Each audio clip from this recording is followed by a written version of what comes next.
Halo bos, jumpa lagi dengan channel Umar Pasa. Jadi sekarang di channel Umar Pasa itu sudah ada tutorial tentang menjahit dengan tangan. Tapi ini terbatas pada permak saja, bukan membuat, hanya memperbaiki. Dan tidak bosan-bosannya admin ingatkan, untuk mendapatkan hasil terbaik datanglah ke ahlinya, tukang permak atau penjahit. Jadi tutorial ini sifatnya hanyalah sebagai alternatif terakhir. Oke, sekarang kita langsung ke tutorial bos. Yang pertama kita ke karakteristik resleting dulu. Ini celana formal, celana non formal. Yang celana formal nanti kapan-kapan kalau ada kesempatan. Untuk celana non formal 99,9% di bagian luarnya ini selalu memakai dua jahitan tindas, ya, jahitan double. Kemudian di bagian bawah ini juga selalu ada jahitan kunci.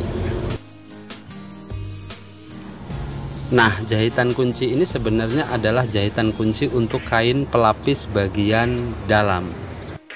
Oke, sekarang kita langsung ke pembongkaran. Nah, jahitan kunci luar tadi yang menembus ke kain dalam ini kita lepas seperti yang ada pada video ya. Sekarang kita sudah bisa lihat jahitan bagian dalam resleting. Nah, seperti ini ya. Jadi jahitan pada resleting ini sebenarnya terpisah dari jahitan double yang ada di luar. Jadi resleting ini pada dasarnya dia hanya menempel pada kain pelapis bagian dalam. Meskipun dalam beberapa kasus ya mungkin konveksinya terlalu ngirit sehingga kain pelapis bagian dalam ini agak kecil, kemudian jahitan luar ini nembus ke resleting.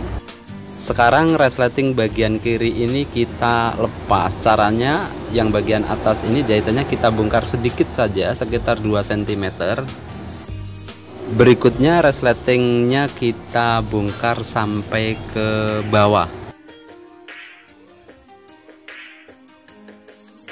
Nah, apabila di bagian bawah Anda menjumpai model jahitan seperti ini, jadi resletingnya itu kejahit, ada jahitan double di bagian resleting dalam, resleting itu bongkarnya sampai di sini.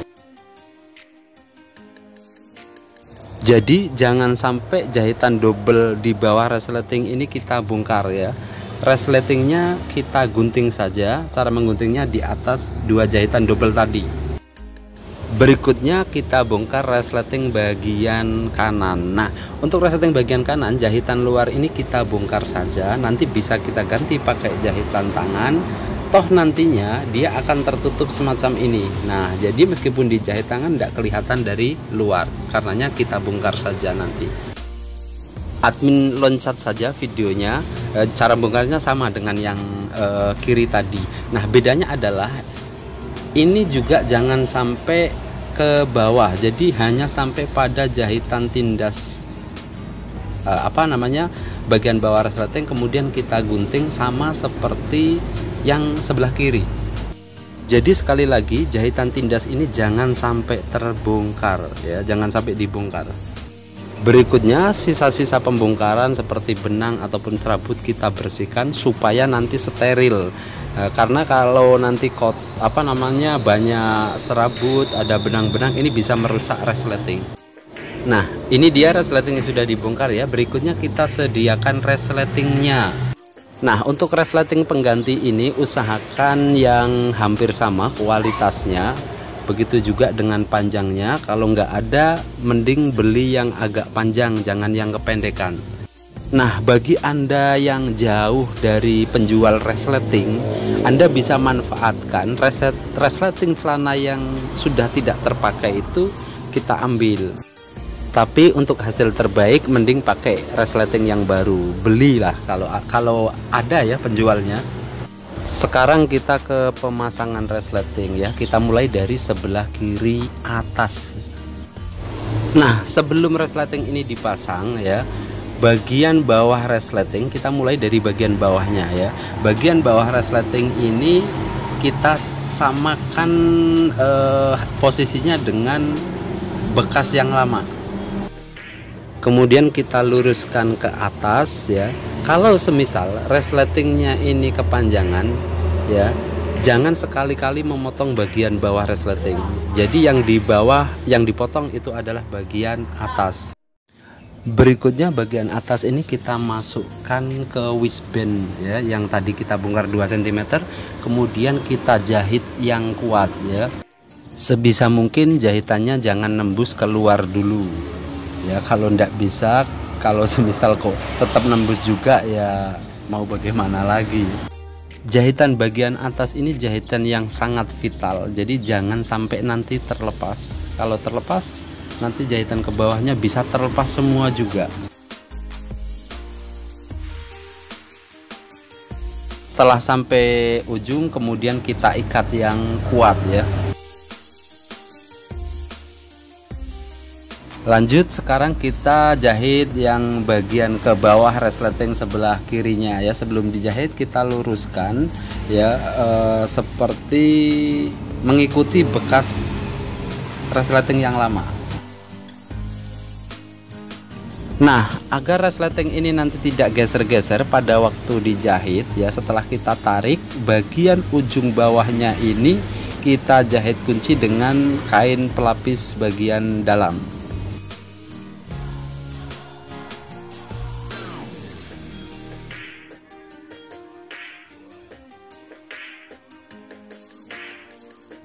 Oke, ini dia bagian bawahnya sudah dijahit kunci ya. Berikutnya resleting kita tutup dulu sebelum dijahit. Berikutnya lagi kita jahit bagian tepi resleting. Ini bukan jahitan utama ya. Jadi jahitan tepi resleting ini hanyalah jahitan penyeimbang, hanya jahitan penguat, tetapi kita jahit pertama dulu.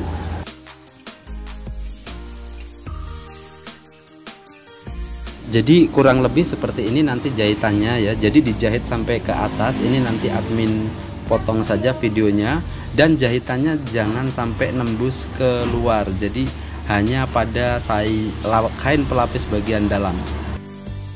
Berikutnya kita buat jahitan utama. Kita mulai dari bawah. Untuk jahitan utama ini vertikal ya. Jadi dari ujung bawah sampai ke ujung atas. Untuk model jahitannya bisa meniru model admin, bisa juga pakai inisiatif sendiri, entah bagaimana modelnya ya. Dan yang jadi catatan juga, jangan sampai jahitannya itu nembus keluar, jadi hanya terbatas pada kain pelapis bagian dalam. Kemudian untuk jarak sekitar 3-4 cm jahitan ini kita ikat supaya kuat. Nanti kalau jahitan terputus dia tidak akan merembet ke yang lain. Singkat kata seperti ini hasilnya. Mungkin jahitan Anda bisa lebih rapi. Dan ini dilihat dari luar tidak tampak ya jahitan tangannya. Yang terakhir kita jahit bagian sebelah kanan. Untuk sebelah kanan ini sebenarnya cara jahitnya sama saja, dijahit bagian tepi, jadi atas dulu, kemudian bagian tepi dari atas sampai ke bawah. Kemudian bagian bawah resleting ini kita jahit kunci juga, kita ikat. Kemudian untuk kain pelapisnya juga kita jahit kunci. Mungkin itu saja bisa admin sampaikan, mudah-mudahan ada manfaatnya. Jangan lupa untuk selalu berbagi pada keluarga, teman, ataupun saudara.